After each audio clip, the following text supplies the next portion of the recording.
बिस्मिल्लाहिर्रहमानिर्रहीम, अस्सलाम वालेकुम। मैं गौहर बट सियासत के प्लेटफॉर्म से आपकी खिदमत में हाजिर हूँ। सबसे पहले दरख्वास्त है कि चैनल को सब्सक्राइब कर लें और बेल आइकन ज़रूर दबा दें ताकि आप तक मेरा व्लॉग बर वक्त पहुँच सके। खबर यह है कि हुकूमत ने एक और वादा पूरा कर दिया है और इमरान खान भाजी कदी सैड है, कदी चिका मार रहा है। बनी गाला के अंदर वो तड़प रहे हैं बाकायदा तौर पर। वो सारा मामला क्या है उस पर मैं आपसे बात करूँगा, लेकिन उससे पहले मैं आपसे अर्ज़ करूँ कि आज बेनज़ीर भुट्टो शहीद की सालगिरह का दिन है सर। और वो सालगिरह जो है हम एक ऐसे वक्त में उनकी पार्टी के लोग मना रहे हैं जब वो दुनिया में नहीं है। ज़ाहिर 2007 में उनको शहीद कर दिया गया था।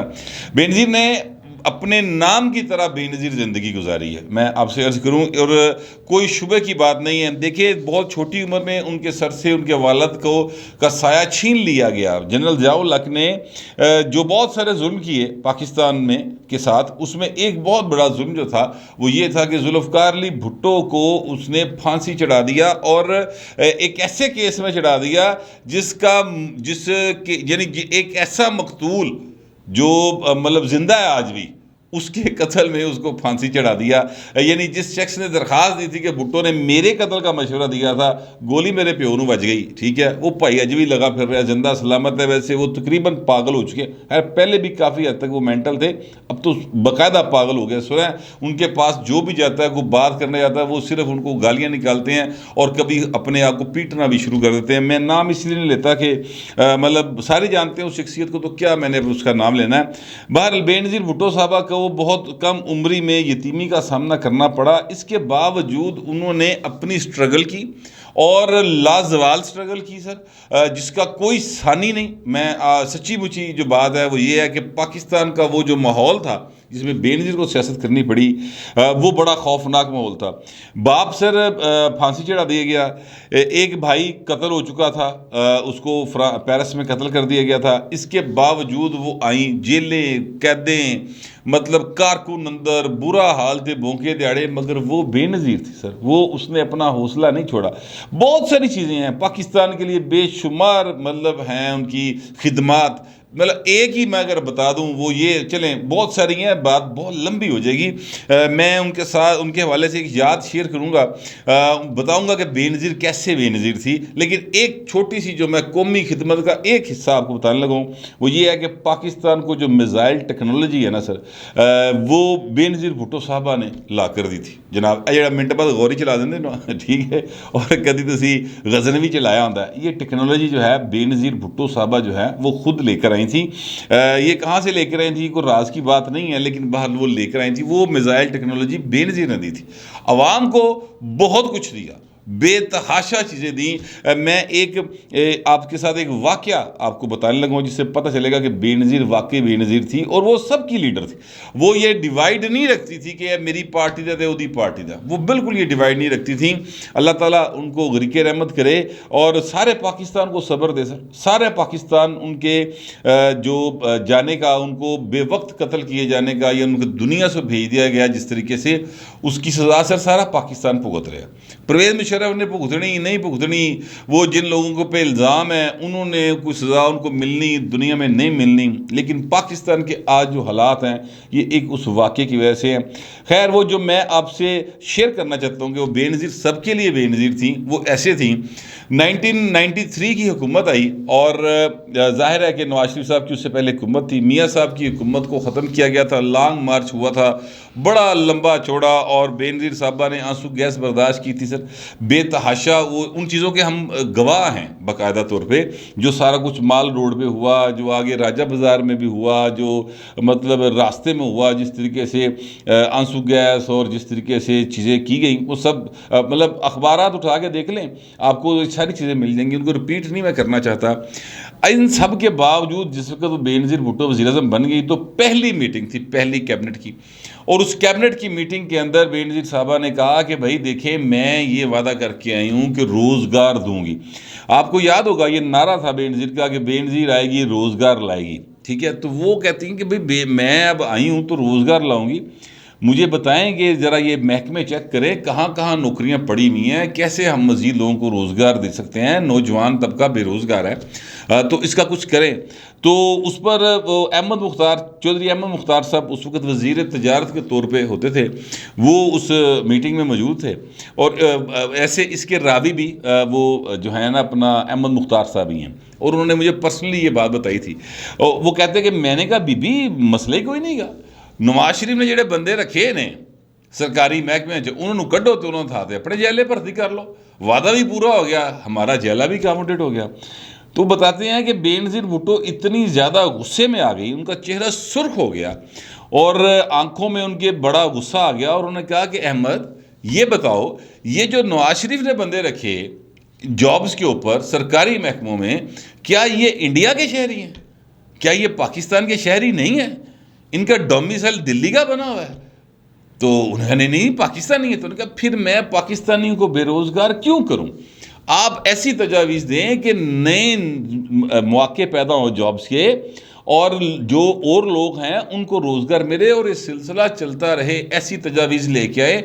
मतलब उनका ये था कि वो भी पाकिस्तानी थे, वो भी पाकिस्तानी। तो मैं कहना ये चाहता हूँ कि बेनज़ीर सिर्फ नाम की बेनज़ीर नहीं थी, वो बाकायदा अपने अमल में बेनज़ीर थी, अपने किरदार में बेनज़ीर थी। और मैंने अपनी ज़िंदगी में बतौर सहाफ़ी भी और अदरवाइज़ भी, ज़ाहिर है सहाफ़ी तो मैं कोई 21 साल दी मुल्क से आगे बढ़िया सा ना, 22 साल दी, उससे पहले जो मैंने ज़िंदगी थी, जुल्फ़िकार अली भुट्टो साहब के जब उनको फांसी चढ़ाया गया तो मैं बहुत छोटा था, एक दो यादें हैं वो, लेकिन वो बहुत छोटा था उस वक्त मैं। लेकिन बेनज़ीर साहबा की जो पूरी लाइफ है ना 1986 से ऑनवर्ड, वो सर हमारे सामने है। 10 अप्रैल 1986 से लेके ऑनवर्ड आखिरी जो दिन था उनका, उस दिन तक वो सारा कुछ मैं उसका विटनेस हूँ इस अंदाज में, बतौर रिपोर्टर भी, बतौर एक जो होता है शहरी भी, मैं उसका विटनेस हूँ।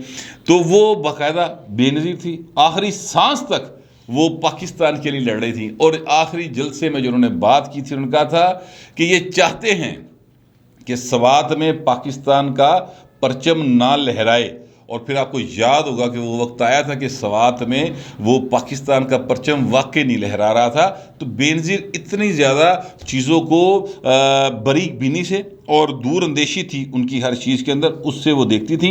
बहर अब वो दुनिया में नहीं रही, लेकिन जितना अरसा वो पाकिस्तान में रही हैं, उनकी बेतहाशा बेनज़ीर ही खिदमात हैं पाकिस्तान के लिए। मैं अपने तौर पर उनको एक बतौर पाकिस्तानी भी, बतौर सहाफ़ी भी एक ट्रिब्यूट पेश करना चाहता था, इसलिए मैंने वो बात की है। आज उनकी सालगिरह भी है, और तमाम जियालों को, बल्कि पूरे पाकिस्तान को मुबारक हो कि ऐसी बेनज़ीर हस्ती जो है वो पाकिस्तान में अल्लाह ताला ने पैदा की थी।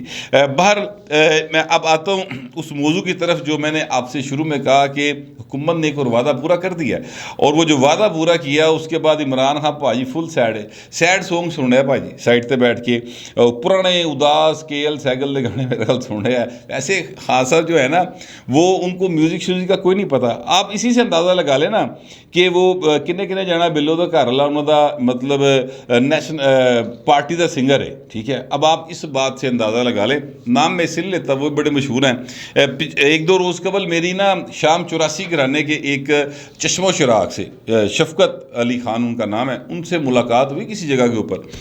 तो उन्होंने ये बताया कि मैंने इमरान खान साहब को, जब वो वज़ीर आज़म थे तो अलहमरा आए, और वहाँ पर मैंने उनसे ये कहा कि खान साहब आप ना मेहरबानी करें, थोड़ा सा राग और रंग थोड़ा सा सुना करें, म्यूज़िक को सुना करें, इससे आपकी तबीयत में ठहराव भी आएगा और आपको चीज़ें जो हैं वो पॉजिटिव नज़र आना शुरू हो जाएंगी। आप हर बंदे में जो चीज़ें ढूंढते हैं वो मनफी चीज़ें ढूंढ रहे होते हैं, आपको अपनी ज़ात के अलावा कोई अच्छा ही नहीं लगता। तो कहते बहुत बुरा मनाया उन्होंने, बाद में पाबंदियाँ शबंदियाँ भी ज़्यादा लग गई हैं, लेकिन वो कहते कोई बात नहीं, जो मैं समझता था वो मैंने कह दिया। तो वो मेरा ख्याल है कि इमरान खान को राग रूप का कोई नहीं पता। तो खान साहब जो हैं वो अब सैड सॉन्ग सुन रहे होंगे, वैसे मेरा ख्याल को बरारुल हक ही कोई सुन रहा होगा सैड सॉन्ग, या ताला ईसा खेलवी सुन रहे हैं। हाँ बस ताला ईसा खेलवी ने बड़े दर्द भरे गाने गाए हुए हैं, वो भी गुलकार हैं, वैसे अल्लाह की शान है, नाम उनका बड़ा है और बड़े लोग उनको पसंद करते हैं। मैं किसी के दिल आज़ारी नहीं चाहता, लेकिन हर एक को जैसे खूबसूरती का मेयार अपना अपना होता है सर, इसी तरह म्यूज़िक का और आवाज़ का मेयार भी अपना अपना हो सकता है। तो मैं अपनी एक उसकी बात की है, तो ख़ास सब मेरा ख्याल है कि वो बोले ताल्ला ईसा खेलवी गाने सुन रहे होंगे। हुकूमत ने वादा ये पूरा किया है, उन्होंने इंतखाबी इस्लाहात करने का वादा किया था, वो उन्होंने पूरा कर दिया। उन्होंने नैब के अंदर इस्लाहात करने का वादा किया था, वो भी पूरा कर दिया। इस पर बहुत ज़्यादा तकलीफ़ है सर, बहुत ज़्यादा तकलीफ़ है। जो हमारे सदर मुमलिकत हैं अनफॉर्चुनेटली आरफ अलवी साहब, उन्होंने उस के ऊपर दस्तखत करने से इनकार कर दिया। बहुत सारी उन्होंने अपनी तरफ से रीज़न्स बयान किए हैं, लेकिन वो रीज़न्स जो बयान किए हैं ना सर, वो बड़ी मतलब अजीबो गरीब हैं। वैसे तो वो कानून बन गया, ठीक है, लेकिन वो रीज़न्स उन्होंने जो बयान किए हैं वो बड़ी हास्यली रीज़न्स हैं। मिसाल के तौर पे उन्होंने ये कहा कि जनाब ये अगर किसी के पास 10 रुपये हैं तो उसको ये साबित करने चाहिए 10 रुपये उसकी जो है ना वो मतलब उससे उसने हलाल कमाई से कमाए। ये उनके कहने का मतलब ये था। तो बिल्कुल ठीक बात है, लेकिन ये पहले साबित तो करें कि ये 10 रुपये ये पेंसिल है मोबाइल मेरा है सर, पहले ये साबित तो करो ना, ये साबित तो करे ना पहले, फिर मैं बताऊँगा कि यार ये मैंने हलाल कमाई से लिया या हराम कमाई से लिया, ठीक है, यानी टैक्स मनी से लिया या मैंने टैक्स बचाया हुआ है या शो नहीं किया हुआ या चोरी का माल है, ये फिर मैं तब बताऊंगा ना, पहले आप साबित तो करें। पहला कानून जो नैब का था वो ये था कि नैब इल्ज़ाम लगा देती थी कि जनाब फलाना जड़ा है ना अपना मकान या ज़मीन वो जनाब आपकी है। मिसाल के तौर पे आसिफ जरदारी से पाते उन्होंने अपना सरे महल कि जनाब ये जो सरे महल हैं ये आसिफ जरदारी के और बेनज़ीर के हैं। तो इतना लंबा केस चला, फाइनली आसिफ जरदारी ने कहा कि यार मेरी बात सुनो, अगर वो मेरा ना जो सरे महल है तो यार मुझे दे दो, फिर खुदा का वास्ता है। अच्छा, इसी तरह वो स्विस बैंकों का केस आपको याद होगा कि जनाब वो उसमें पता नहीं नेकलेस था पड़ा हुआ, वो कहते जनाब बेनज़ीर का, को पैसे थे वो कहते जी बेनज़ीर का और जरदारी का है।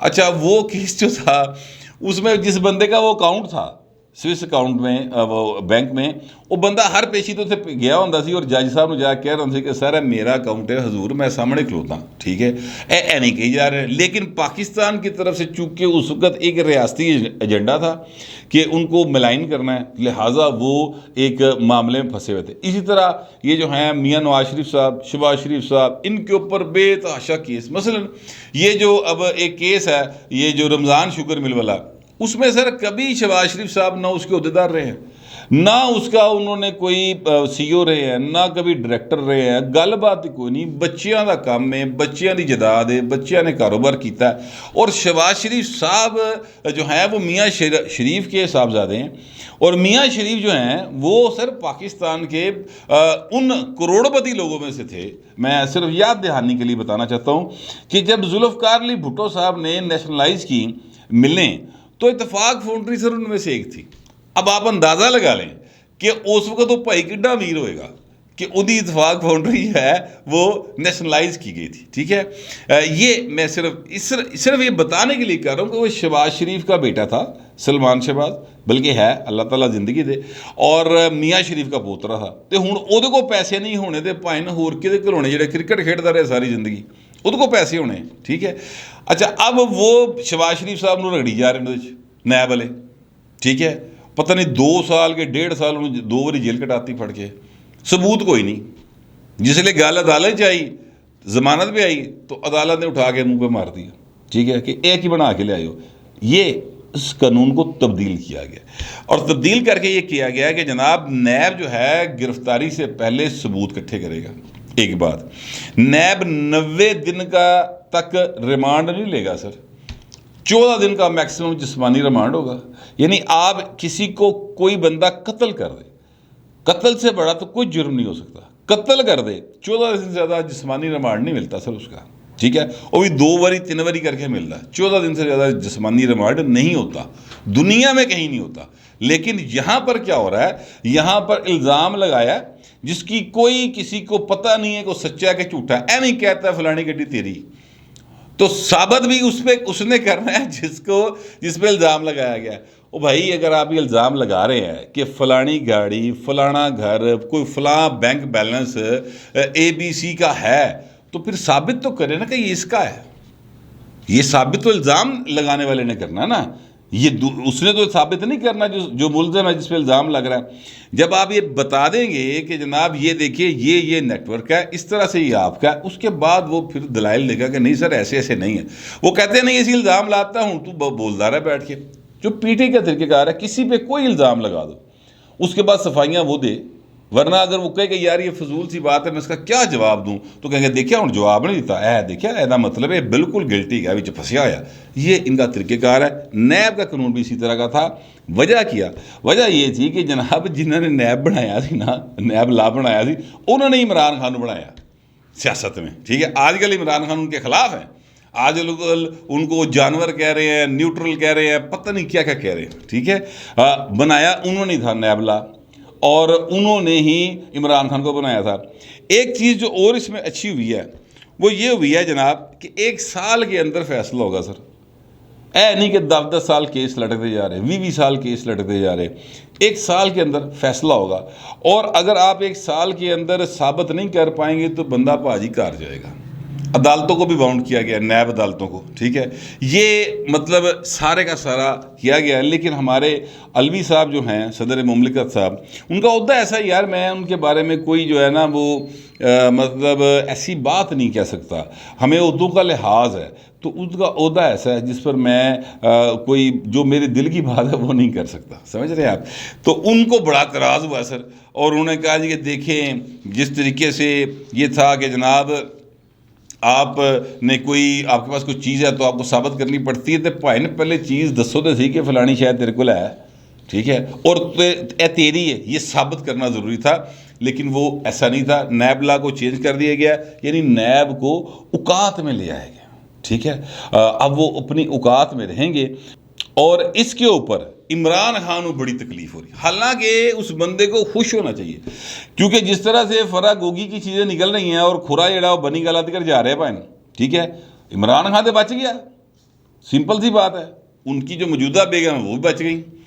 वरना नैब ला पर जो सबका है उसके ऊपर अमल किया जाए तो बहू जी है तो दोवें जने पता नहीं 6-6 महीने के अंदर है, 3-3 महीने तो अंदर है ना, उसके बाद साल जमानत नहीं होनी।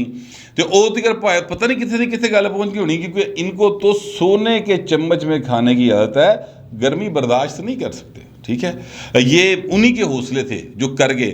बाकी वो खान साहब कहते हैं, ट्वीट उन्होंने किया है, जो मैं बात कह रहा हूँ मैं एवं नहीं कह रहा, ट्वीट किया हुआ है। अब देखिए ज़रा, 1200 अरब रुपए की करप्शन थी, ठीक है, और 1200 अरब रुपए में से 1100 अरब रुपए की मालियत जो थी वो अब वो निकल जाएगा नैब के उसमें से, ठीक है। ओ भाई साहब, आप 3.5 साल तक हुक्मरान रहे हैं, आपने अपना कौन सा सियासी मुखालफ या कोई ऐसा सियासी शख्सियत जिसको आपने छोड़ा हो कि वो नैब की जेल या हवालात ना काट के आया हो। अपने चेयरमैन जो आपके पप्पू प्यारे चेयरमैन थे जवेद इकबाल साहब, वो सरता पाँव वाले, ठीक है, वो उनसे पूछे एक टेडी पैसा किसी सियासतदान से उन्होंने बरामद करवाया? एक टेडी पैसा नहीं हुआ, ठीक है। और उस कानून के तहत हो भी नहीं सकता।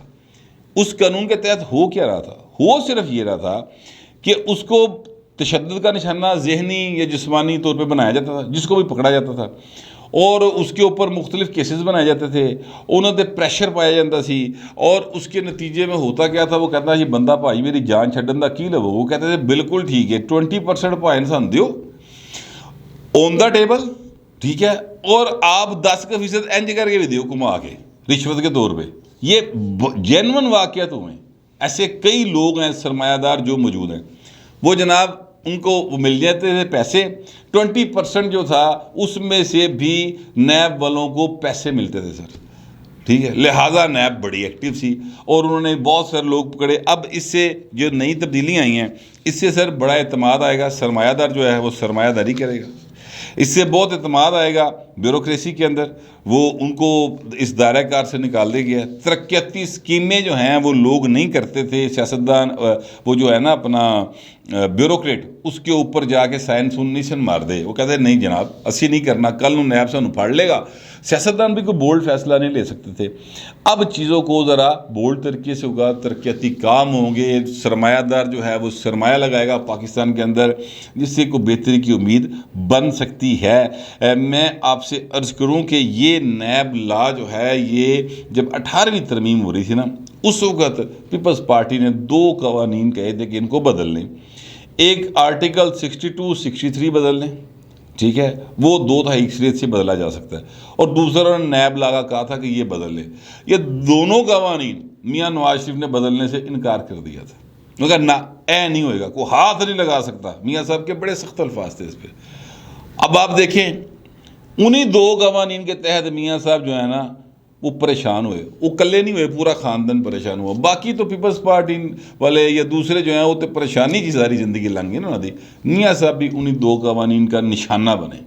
तो अभी 62 और 62 63 रहता है, वो 2/3 अक्सरियत के साथ उसमें तरमीम हो सकती है।